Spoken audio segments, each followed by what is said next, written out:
The list that Hamas is putting up roadblocks, trying to prevent the civilians from fleeing from the northern part of Gaza to the southern part. I did this monologue yesterday where I explained to you how Israel wants the people of Gaza to evacuate. You can watch that video and you'll have an idea. Basically, they're trying to push them to the southern part of Gaza while they try and mop up the northern half.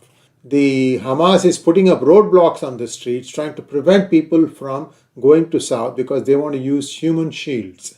This much is very clear, and the Israelis have been making out paths saying that we have cleared these roads for you, that you can in fact walk through or go through these. So this is going to be first skirmish as I can see it. There are some attacks happening from Hamas into Israel, and there are also attacks coming from the northern part, which is Lebanon and Hezbollah. So this is going to be interesting. The next few days is going to be interesting. I just wanted to tell you, our viewers, that things are not as calm as they seem. This is the lull before the storm, calm before the storm, if you will.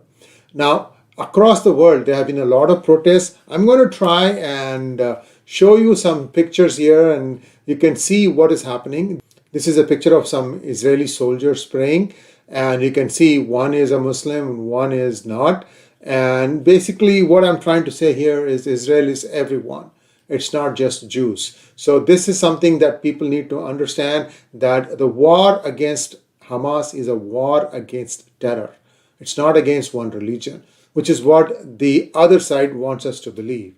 Well, here is a pro-Israel vigil, if you will. You can also think of it as a rally. This took place right in front of the United Nations building, and you can see somebody completely draped in the flag of Israel. And so the pro-Israeli groups are also coming out in force. In Austria, as well as in New York City, there were other places where there were big rallies being taken by the pro-Palestine demonstrators. The problem that they need to understand is Palestine is not Hamas. Hamas is a terrorist group, and that's what people are against. And for them to hate the Jews on this account is just not right. It's Israel that has gotten hurt. Fully 10% of the people killed or hijacked are not Jews. So please understand that. People from many countries died. Nepalis, Thai, Indians, everyone has died. Now, this is the Chinese senior diplomat Wang Yi. Where have you heard this name before? Well, he is the foreign minister. He says the Israeli people have received assurances of their survivals, but who's ensuring the survival of the Palestinian people? The Israeli nation is no longer in a state of diaspora, but when will the Palestinian nation be able to return to their homeland? See, again, he is giving some subliminal messages here. Homeland, they are already in their land. And you just keep trying to find some selective portions of history, and basically what this means, as far as I'm concerned, is that China is taking the line of Palestine, and they want the Israelis to completely leave the place. Where are they going to go? And they have built up a fine first world country there. It was completely desert. They made it green. They figured out desalination methods.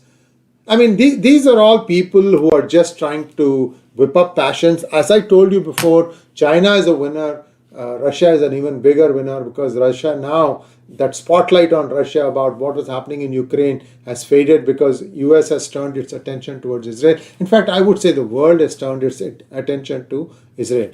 Now, this is one side. What happened in the match? India versus Pakistan. It was a very easy victory for India, but what happened was when Mohammad Rizwan, the guy who made a pro-Hamas remark, got out and was returning back to the pavilion, he was greeted with chants of Jai Shri Ram. So clearly the people of India are with Israel. I think the most important thing that India needs to keep conveying, and everyone needs to be conveying, is this is a fight against terrorism.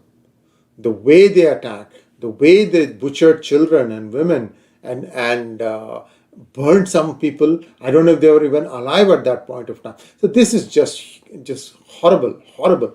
I can't even tell you looking at some of these videos, how badly they have mangled and destroyed portions of the southern part of Israel. So what's going to happen is going to happen, and Hamas is going to try every underhanded technique to stay alive, to survive. I think that's where you're going to have pitched battles, block by block, street by street, and this is not going to end well for some, but it's also going to mean some casualties for the Israeli forces too, unfortunate, but that's what's going to happen.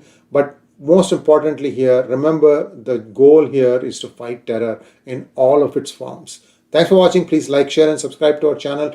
Don't forget to click on the bell button for notifications. Namaskar.